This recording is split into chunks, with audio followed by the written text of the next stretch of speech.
에베소서 2장 조금 긴 말씀일 수 있는데 11절 말씀부터 22절 말씀까지 제가 봉독을 합니다. 그러므로 생각하라. 너희는 그때 육체로는 이방인이요 손으로 육체에 행한 할례를 받은 무리라 칭하는 자들로부터 할례를 받지 않은 무리라 칭함을 받은 자들이라. 그때의 너는 그리스도 밖에 있었고 이스라엘 나라 밖의 사람이라. 약속의 언약들에 대하여는 외인이요 세상에서 소망이 없고 하나님도 없는 자이더니 이제는 전에 멀리 있던 너희가 그리스도 예수 안에서 그리스도의 피로 가까워졌느니라. 그는 우리의 화평이신지라. 둘로 하나를 만드사 원수된 것 그 중간에 막힌 담을 자기 육체로 하시고 법조문으로 된 계명의 율법을 폐하셨으니 이는 이 둘로 자기 안에서 한 새 사람을 지어 화평하게 하시고 또 십자가로 이 둘을 한 몸으로 하나님과 화목하게 하려 하심이라. 원수된 것을 십자가로 소멸하시고 또 오셔서 먼 데 있는 너희에게 평안을 전하시고 가까운 데 있는 자들에게 평안을 전하셨으니 이는 그로 말미암아 우리 둘이 한 성령 안에서 아버지께 나아감을 얻게 하려 하심이라. 그러므로 이제부터 너희는 외인도 아니요 나그네도 아니요 오직 성도들과 동일한 시민이요 하나님의 권속이라. 너희는 사도들과 선지자들의 터 위에 세우심을 입은 자라. 그리스도 예수께서 친히 모퉁이 돌이 되셨느니라. 그의 안에서 건물마다 서로 연결하여 주 안에서 성전이 되어가고 너희도 성령 안에서 하나님의 거하실 초소가 되기 위하여 그리스도 예수 안에서 함께 지어져 가느니라. 아멘. 추수 감사주일 예배로 모였습니다. 한 해 중에 우리의 마음에 감사를 가득 담는 그런 하루입니다. 자, 옆에 분들하고 같이 한번 인사하시면 좋겠어요. 다시 한번 우리 가장 마음에 깊은 그런 감동으로 한번 인사하면 좋겠는데 함께 해주셔서 감사합니다. 한번 인사할까요? 예, 함께 해주셔서 감사합니다. 오늘 제목의 말씀은 함께하게 하신 은혜라고 하는 말씀입니다. 이스라엘의 감사절, 특별히 수장절이라고도 해요. 무엇인가를 거두어서 창고에 모아드린다라고 하는 뜻의 단어입니다. 수장이라는 단어는요. 추수를 맞춰놓고 창고에 추수한 모든 것들을 다 들여놓은 얼마나 마음이 넉넉할까요? 그런 마음으로 드리는 절기이죠. 그런데 하필이면 그 사람들은 그렇게 가장 풍성하고 가장 부유할 때 들판에 나가서 7일 동안을 지납니다. 천막을 짓고 그곳에 살면서 집에 들어오지 않고 편안하고 안락한 여러 가지 환경들이 있음에도 불구하고 밖에 나가서 그렇게 몇 날을 지나지요. 그래서 그 유래로 붙은 별명처럼 되어진 이름이 초막절이라고 하는 그런 이름도 이 추수감사절의 또 다른 이름입니다.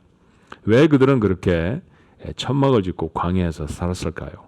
다른 것이 아니라 그렇게 광야를 지나가던 때 하나님이 베푸신 은혜를 생각하는 시간이다라는 거죠.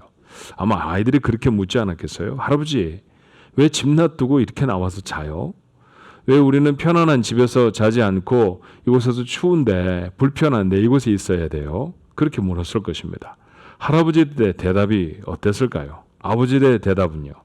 우리가 애굽에서 종이 되어져서 살다가 하나님의 주신 은혜로 출애굽을 했거든. 근데 광야를 지나가게 됐단다. 그때마다 밤이면 이렇게 텐트를 지고 살았었지. 정말 먹을 것도 없고 희망도 보이지 않은 암담한 시간들이었어. 그렇지만 그때마다 하나님이 우리에게 먹을 것도 주시고 갈 길도 인도하셔서 봐라, 오늘 우리가 나라가 되지 않았니? 봐라, 오늘 우리가 이렇게 들판에 가득한 곡식들을 거두어서 우리 집 창고에 가득 채워놓았잖아. 하나님의 은혜란다. 자, 이렇게 하나님이 베풀어 주신 은혜를 기억하는 절기, 그것이 바로 이스라엘의 감사절이었어요. 자, 오늘 본문의 말씀도 그러므로 생각하라 라고 시작하죠. 생각해보면 하나님의 은혜 아닙니까? 지나간 그 11달의 세월이 추수감사절을 기점으로 하면 지나간 1년 동안의 삶이 수많은 사건들과 어려운 일들이 우리 앞에 막아섰던 때도 있었고요. 여전히 그것들이 해결되지 않은 채 우리를 위협하고 있는 상황이라 할지라도 그럴지라도 하나님의 부신 은혜를 기억할 수 있게 됩니다. 자, 우리가 무엇을 좀 기억했으면 좋을까요? 우리가 생각해야 할 것 무엇일까요? 그때라고 하는 말입니다. 자, 성경의 말씀에 보니까 그때 우리가 어떤 사람이었느냐 하면 우리는 이방인들이었다는 것이죠. 그리고 그리스도 밖에 있었다는 것입니다. 약속의 언약 밖에 있었습니다. 하나님과 상관이 없는 사람들이었다는 거죠. 소망도 없고 하나님도 없이 살아온 사람들이에요. 하나님이 없다. 우리말 표현은 좀 강렬하지 않지만 제가 갖고 있는 영어 성경에 NIV 성경에는 without God, 세상에 가장 두렵고 무시무시한 단어가 있다고 하면 without God. 여러분 without food 이건 괜찮잖아요. 그렇죠? 몇 달쯤 굶으면 다시 생길 수 있다는 거 여러분 아십니다. 그렇죠? 예. 그렇지만 without God 이것은 정말 우리가 감당할 수 없는 어려움이죠. 그러니까 그런 상황 속에서 그런 삶으로 살았던 사람들이 바로 이스라엘 백성이었다는 거예요. 그런데 이제는 어떻습니까? But now 성경은 그렇게 말해요. 지금은 13절로부터 19절까지 좀 긴 말씀입니다만 그곳에 반복적으로 등장하는 단어들은 이런 것입니다. 가까워졌고 담이 허물어지고 화평케 되어지고 화목되어졌고 한 새 사람이 되었고 평안함을 누리며 그리고 하나님의 사람이 되어져서 성도라 부름을 입게 되었다라는 얘기죠. 영어 성경의 표현대로 밝히면 하나님의 식구가 됐다 그런 표현입니다. 자, 이제 하나님이 내 아버지가 되시는 거죠. 그죠? 멀리 계셔서 두려워하고 걱정스럽게 바라보는 그런 분이 아니라 내게 가장 가깝고 친밀한 아버지가 되셨다는 것입니다. 담이 허물어지고 밖에 있던 우리가 안으로 들어오게 되었어요. 제가 중학교를 제가 다니던 중학교에는 바로 앞에 서울운동장이 있었습니다. 수업을 마치고 나오면요 축구 경기가 아직 덜 끝난 축구 경기가 계속될 때가 있었는데 안에서 막 소리가 들리잖아요. 함성 소리가 들리고 뭐 누가 골인이라도 한번 넣으면요 골인 그러면서 막 그 함성 소리가 들리는데 이 중학생의 가벼운 주머니로는 표를 사서 들어가기가 참 어려웠어요. 그리고 사실은 뭐 거반 다 끝나가는 경기니까 그때 구태여 다시 표를 사서 들어가기도 좀 마땅치가 않은 때이죠. 그래서 문 앞을 기웃기웃거립니다. 그라운드 밖에 있죠. 얼마나 궁금한지 몰라요. 얼마나 들어가고 싶은지 모릅니다. 제가 만약 목이 좀 길다고 하면 그때 하도 느려 빼서 그랬을 것입니다. 예. 그런데도 보이는 게 한계가 있잖아요. 선수들이 들어가는 통로 한켠으로 조그맣게 그라운드에 한 조각밖에 보이지 않습니다. 근데 한참 그렇게 기웃거리다 보면요. 그 표를 검사하고 운동장으로 넣어주는 분들이 저희를 이렇게 쳐다보다가 들어가라 그래요. 이야 얼마나 기분이 좋은지.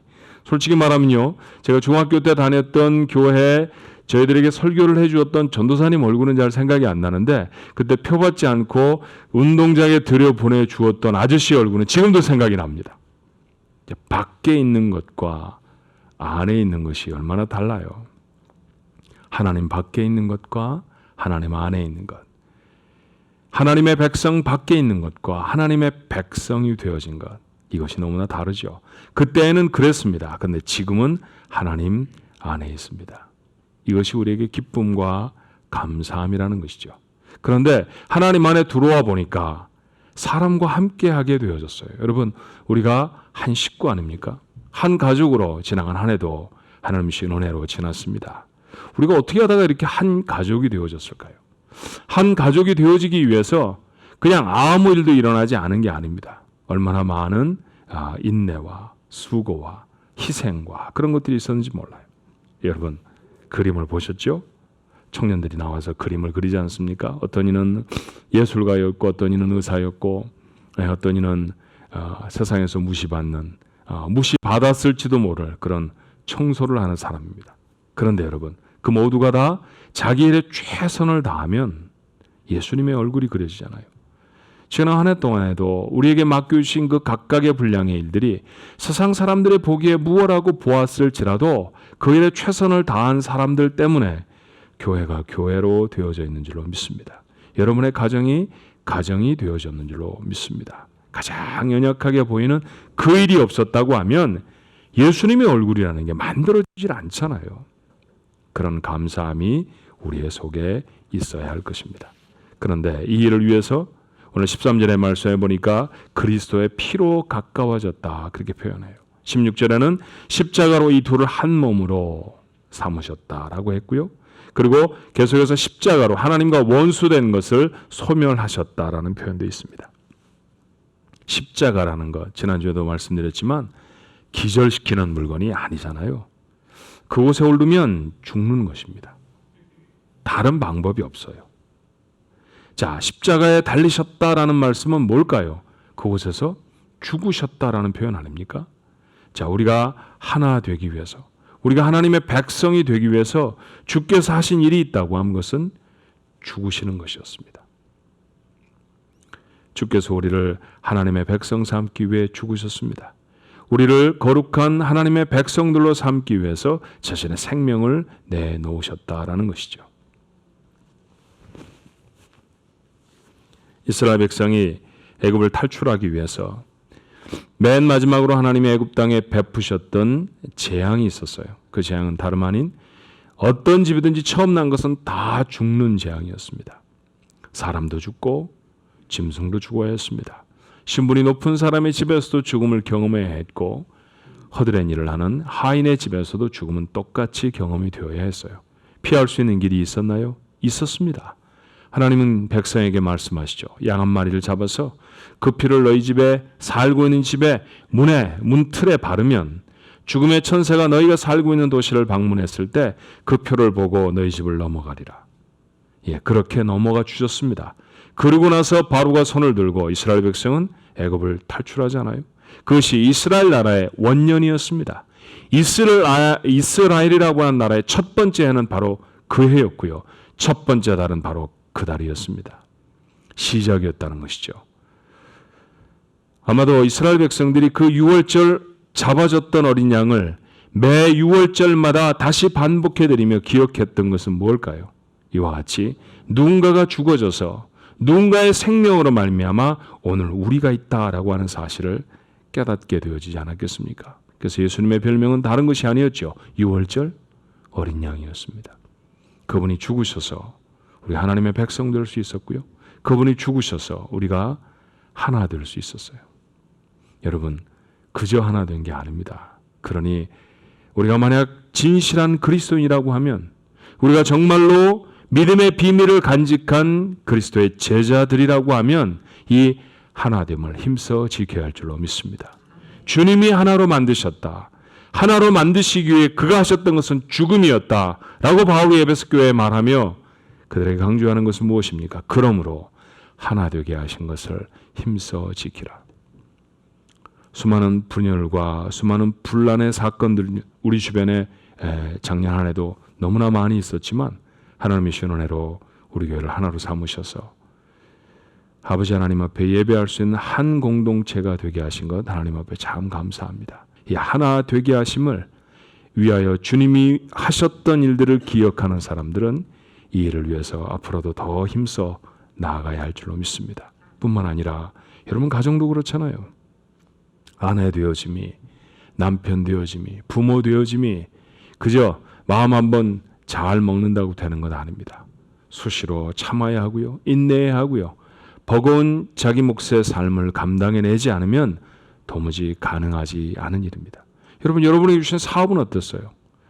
너무너무 일하기가 즐거워서 매일 아침에 일터에 가기만을 손꼽아 기다리며 새벽에 4시, 3시부터 일어나서 나는 빨리 직장에 가야 할 텐데 혹시 그러신 분 계십니까?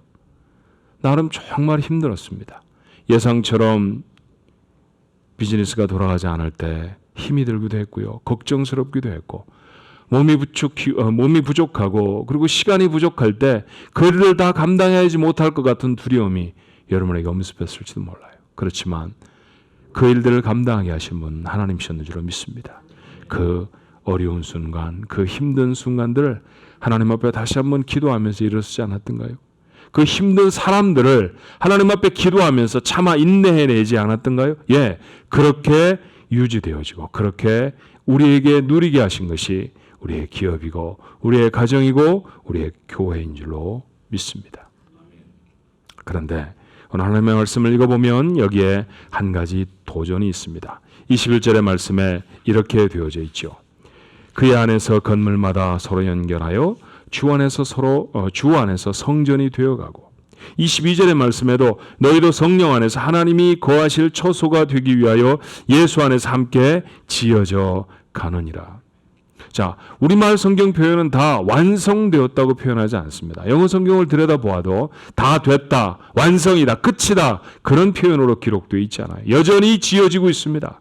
하나님의 성전인데, 하나님의 거룩한 공동체인데 여전히 만들어 가신다라는 얘기죠. 여전히 만들어가는 건물을 뭐라고 말합니까? 공사 중이라고 하지 않던가요? 서가족 공부에서 제가 여러 번 드렸던 말씀입니다만 공사 중인 건물은 불편하답니다. 공사 중인 남편과 사는 것은 불편한 일입니다. 공사 중인 아내 감당하기가 어려울 때가 있습니다. 여전히 하나님이 만지시는 공사 중인 아이들 감당하는 것, 부모가 이를 꼭 깨물고 참지 않으면 감당할 수 없는 일입니다. 공사 중인 교회를 섬기는 일, 여러분 쉽지 않습니다. 각양 다 다른 부모에게서 태어나서 각양 다 다른 백그라운드를 가지고 살아가다가 교회라고 하는 영적 가정으로 모였으니 자기 성격 나타내고 싶으면 말도 할 수 없죠. 그런데 어떤 이는 낮추어야 하고요. 어떤 이는 번쩍 들어야 합니다. 조금 전에 그림 보셨죠? 6조각의 그림이 있었어요. 중간에 서 있는 아이가 아마 제일 편했을지 모릅니다. 그죠? 맨 위에 그림은 어떻게 했을까요? 아마 발을 고추들고 그 다음에 손을 높이 들어서 벌벌벌 떨리는 손을 가지고 그 그림을 맞춰야 했을지 모릅니다. 아무리 모양나게 옷을 입고 왔어도요, 맨 밑바닥에 그림을 그렸던 아이는 무릎을 꿇어야 합니다. 맞아요. 그게 하나 되어지는 모습입니다. 주님의 형상을 위해 어떤 이는 무릎을 꿇어야 하고요. 그리고 어떤 이는 팔이 아파야 할지 모릅니다. 그렇게 그려가는 그림이 주님의 얼굴 아닙니까? 그렇게 그려가는 그림이 가정이 하나님이 원하시는 거룩한 곳이 되어지지 않겠습니까? 그렇게 참아내고 그렇게 인내해야 하는 것이 우리에게 주어진 여전한 삶의 도전이라고 하는 사실도 우리가 기억할 수 있어야 할 것입니다. 남편을 참 싫어하는 아내가 그 남편이 돌아가신 다음에 얼마쯤 지나서 신방을 가보면 보고 싶다고 그래요. 지난주에 교육자 수련회를 갔다가 다 마치고 돌아오는 길에 한국 식당 한 곳에 들어서 밥을 먹는데 벽에 제 눈에 턱 들어오는 글이 있었습니다. 있을 때 잘해. 함께 하게 하셨다는 것은 얼마나 귀한 은혜인지 모릅니다. 여러분 아이들이 힘들죠. 근데 있을 때 그 어려움을 즐기십시오. 훌훌 털고 떠나가 버리면요 얼마나 보고 싶어 하는지 모릅니다. 그렇죠? 참 보고 싶어더래요. 부모님 어려울 수 있습니다. 생각이 어두워지시고요. 그리고 고집스러워지시고 참 우리 엄마는 감당하기가 어렵다. 왜 우리 아버지는 이러는 거야. 이해가 갑니다. 그런데 그분들이 훌을 털고 이 세상을 떠나가시면요 얼마나 우는지 모릅니다. 나이가 50이 돼도 나이가 60이 돼도 아버지 어머니를 다 잃고 나서 그분들이 제게 하시는 말씀은 이런 거였어요. 목사님 저 이제 고아예요. 그렇게 허전하다는 거죠. 그래요. 맞습니다. 사랑하는 남편, 사랑하는 아내입니다. 성도들도 그렇잖아요. 우리가 이 세상에 어떻게 지나가다가 어떻게 스쳐 지나갈 인생이었는데 하나님이 불러 세우셔서 한 교회에서 함께 하셨습니다. 믿음의 형제도 삼으시고요. 자매도 삼으시고 맞득치 않은 거 많죠. 여러분 똑같이 생긴 자식들은 여러분에게 딱 마땅합니까? 안 그렇잖아요. 그런데 함께 모이게 하셨습니다. 그것 하나만도 얼마나 감사한지 몰라요. 얼마나 감사한지 몰라요. 제가 좀 일찍 예배당에 와서 제 방에 열려진 창문으로 보면 주차장에 들어오는 차들이 보이거든요. 열심히 꼬리에 꼬리를 물고 들어오는 차들을 보면 정말 눈물이 찔끔 날 정도로 감동적입니다. 하나님이 우리가 무엇인데 하나님의 교회로 한 사람 한 사람의 마음을 움직이셔서 이렇게 모이게 하셨는가. 그래요. 하나 되게 하신 은혜. 오늘 우리가 그것 마음에 새겼으면 좋겠습니다. 그런데 하나 되어짐을 갖기 위해서는 여전히 우리에게 인내가 필요하고요. 어떤 부분에 희생이 필요하고 어떤 부분에 내려놓음이 필요하다는 사실도 잊지 않았으면 좋겠습니다. 그리스도인들은 그 해를 결산해서 사업이 번창했고 자녀들이 잘 되었으면 감사하고 그렇지 않으면 원망하는 사람들이 결코 아닙니다. 구원받은 은혜가 너무 고맙고 여전히 부족한 나를 금덩어리 쌓은듯이 끌어안고 고치시는 하나님의 열심에 또한 감격하고 너무나 소중한 사람들과 함께하게 하심에 감사하는 그런 사람들, 바로 그런 사람들이 그리스도인이라는 이름의 사람들이죠. 이런 멋진 그리스도인들로 더 큰 감사를 삶에 담는 복된 한 주간, 복된 인생 되시기를 주님의 이름으로 축원합니다. 기도하십시다. 매 순간마다 감사하며 살았습니다. 감사합니다. 그렇지만 그 감사를 다 모아서 이렇게 1년에 한 주간 추수감사 주일로 하나님 앞에 나와 감사하게 하시니 저희들의 마음에 이런 귀한 감사를 주신 하나님 영광을 받으시옵소서. 특별히 함께 하게 하신 은혜가 얼마나 큰지 그것 저희가 감사했습니다. 우리가 전에는 그리스도 밖에 있었는데 하나님과 함께하게 하셨습니다. 고맙습니다. 우리가 기대하지도 못했는데 아내를 주시고 남편을 주시고 그래서 자녀들을 만나게 하시고 가족을 이루게 하셔서 하나님 참 감사합니다. 우리가 원하고 선택한 부모가 아닌데 태어나 보니 그렇게 좋은 부모님 저에게 주셔서 정말 감사합니다. 보따리 싸서 미국에 건너올 때는 기대하지도 못했는데 이런 귀한 교회들로 함께 모여 예배하고 신앙생활할 수 있도록 영적 공동체로 함께하게 하시니 감사합니다. 여전히 계속되고 있다고 주님 말씀하십니다. 인내하게 하여 주옵소서. 우리 분량에 하나님 앞에 헌신해야 할 부분들을 깨닫게 하여 주시옵소서. 하나님, 자기의 몫의 삶을 충실히 감당하는 사람으로 말미암아 주님의 형상이 이루어지는 줄로 믿습니다. 하나님, 그 일에 최선을 다한 주의 백성들을 위로하여 주옵시고 그 일을 계속해 나갈 수 있도록 저들의 기업 속에서 또 저들이 섬기는 교회의 여러 가지 직분 속에서 또 저들이 아름답게 받아 감당하고 있는 귀한 가정 속에서 하나님 그 일을 잘 감당해서 복된 인생을 누리는 우리 가족들이 되도록 축복해 주시옵소서. 아버지 하나님 영광을 받아 주옵소서. 늘 감사의 마음으로 주 앞에 나서는 순전한 마음에 저희들이 되게 하옵소서. 예수님 이름으로 감사하며 기도하옵나이다. 아멘.